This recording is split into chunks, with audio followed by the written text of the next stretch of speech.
अहदकुमुल मौत इन तरक खैरनिल वसीयतु लिल वालिदैन वल अक़रबीन,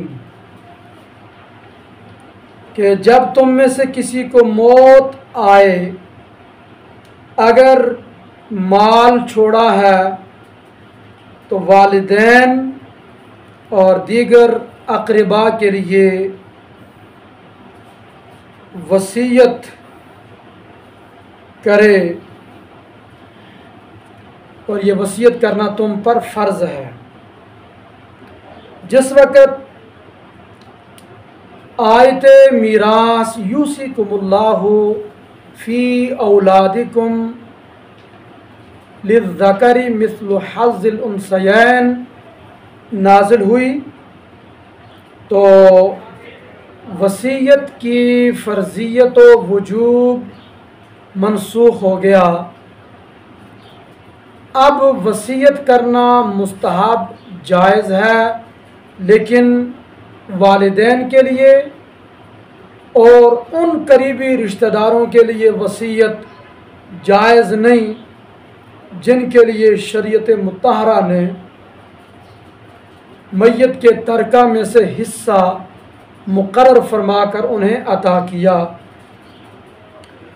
हज़रत सैयदना अमर बिन खारजा रदियल्लाहु ताला अन्हु फरमाते हैं, ख़तब रसूलुल्लाह सल्लल्लाहु अलैहि वसल्लम, कि नबी करीम सल्लल्लाहु ताला अलैहि वसल्लम ने खुतबा इरशाद फरमाया।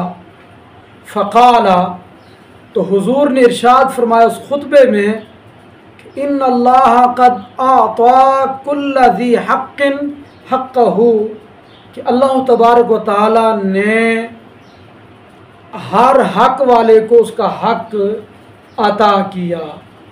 वला वसीयता लिवारिसिन, किसी वारिस के लिए वसीयत करना अपने माल मतरूक में से जायज़ नहीं।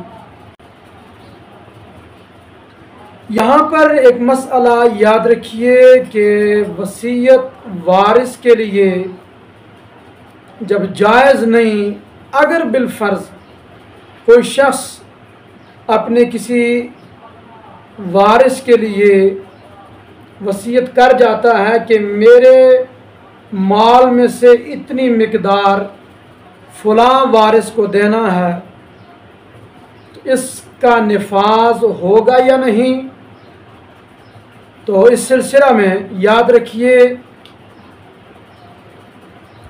दीगर वरसा अगर इजाज़त दें, सारे वारिस बालिग हों और मौजूद हों और उनकी रज़ा शामिल हो, फिर तो वसीयत वारिस के लिए नाफिज हो जाएगी कि वो अपनी मर्ज़ी से अपना हक दे रहे हैं। और अगर दूसरे वरसा अपना हक इस वारिस के लिए नहीं दे रहे जिसके लिए मैयत ने वसीयत की थी, तो ये वसीयत बातिल हो जाएगी, कल अदम हो जाएगी। और इस अगली हदीस पाक अमर बिन खारजा रदियल्लाहु ताला अन्हु ने बयान किया कि रसूल अकरम सल्लल्लाहु अलैहि वसल्लम के पास आप मौजूद थे।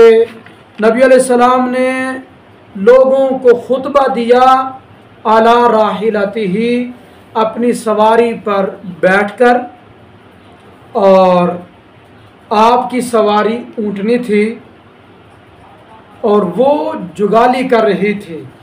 जुगाली कहते हैं कि जानवर जब चारा खाता है, चौपाया, चारा खाने के बाद मुंह हिलाता है और मुंह से राल टपक रहा होता है, इस मुंह हिलाने को जुगाली कहते हैं। तो आप जिस ऊँटनी पर सवार होकर खुतबा इरशाद फरमा रहे थे, तो वो जुगाली कर रही थी और लुआब उस सवारी का बह रहा था। तो ऐसी हालत में रसूल अकरम सल्लल्लाहु ताला अलैहि वसल्लम ने अपने खुतबा के अंदर ये इरशाद फरमाया, इन्नल्लाह क़द क़स्समा لکل انسان قسمہ من المیراث، کہ اللہ رب العالمین نے ہر انسان کے لیے میراث میں سے اس کا حصہ تقسیم فرما دیا۔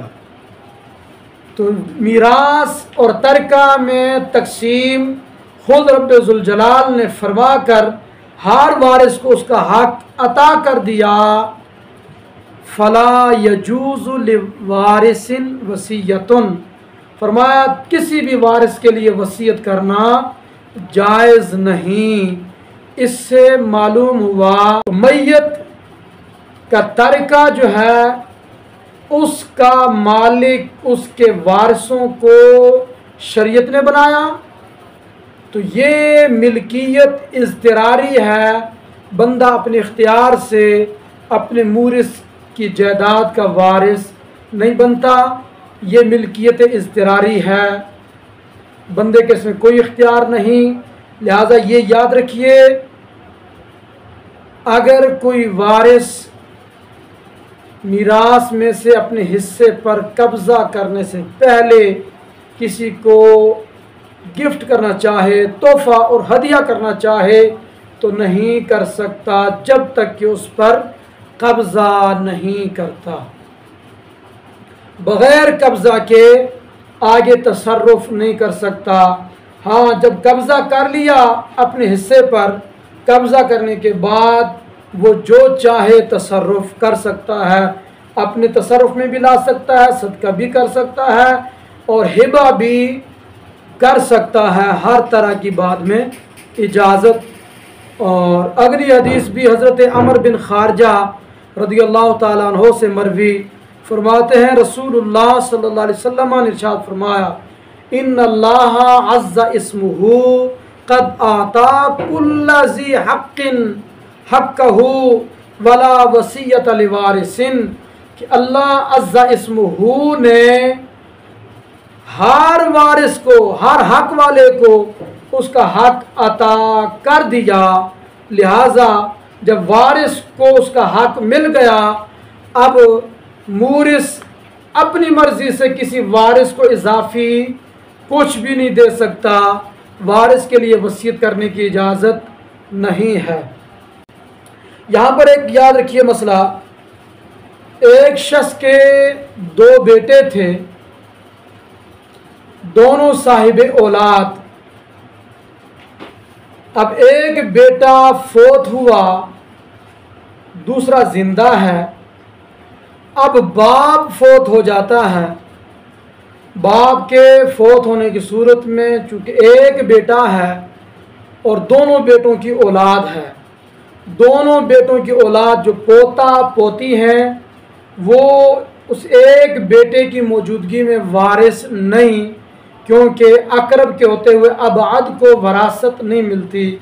لہذا دونوں بیٹوں کے جو اولاد ہے پوتا پوتی، ان کو وراثت نہیں ملے گی، کل ترکہ ایک بیٹے کو جو موجود ہے اس کو ملے گا، کیونکہ دوسرا بیٹا اپنے باپ کی موت سے پہلے فوت ہو چکا ہے، اس کو وراثت نہیں ملے گی، تو اس کے بیٹے بھی ساقط۔ اس صورت میں یہ پوتے وارث نہیں ہیں، تو دادا ان پوتوں کے لیے وصیت کر سکتا ہے کہ میرے مال میں سے 1/3 یا اس سے کم فوت شدہ بیٹے کی جو اولاد ہے پوتا پوتیاں ان کو دینا، بطور وصیت ان کو مل سکتا ہے۔